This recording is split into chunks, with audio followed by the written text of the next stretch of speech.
Sir మీరు చెప్పిన ప్రకారం పల్లి ప్రశాంత్ కి ఓటేసి గెలిపించాం, ఏమైంది? ఇప్పుడేమో పవన్ కళ్యాణ్ కి ఓటేయమంటున్నారు. పవన్ కళ్యాణ్ కి ఓటేయడం పక్కన పెడితే పల్లి ప్రశాంత్ కి ఏమైంది? గెలిచాడు. ఇంటికి వెళ్ళిన తర్వాత ఏం చేశాడు అది నాకు పర్సనల్, తన విషయాలు నాకు సెకండరీ కదా. షోలో ఓట్ చేయమంటాం, షో అయిపోయాక ఇంటికి వెళ్ళాక ఎవరు ఏం చేస్తారు మీకు మాకు ఎందుకండి? షో వర్క్ ఇప్పుడు ఇంటికి వెళ్ళిపోయిన తర్వాత కూడా ఓట్ చేస్తామా? కాదు కదా. Show work performance wise, behaviour wise, character wise ఎవరిది బాగుంది నచ్చిన వాళ్ళకి ఓట్ చేస్తా, ఓట్ చేయమని చెప్తాం. ఇప్పుడు పవన్ కళ్యాణ్ ఇంటికి వెళ్ళాక ఏం చేస్తాడు, డిమాండ్ పవన్ ఏం చేస్తాడు, సంజన ఏం చేస్తుంది మీకు మాకు ఎందుకండి?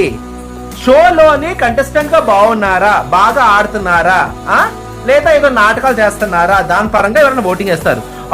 మీరు మోసం చేస్తారు సార్ పల్లి ప్రశాంత్ కి ఓట్ చేయమని చెప్పి గెలిపించాం. తర్వాత మంచి చేసుకుంటే వాళ్ళ రెస్పెక్టే నిల్చుంటది, లేదంటే గోల్మాలే. Vote for Pawan Kalyan.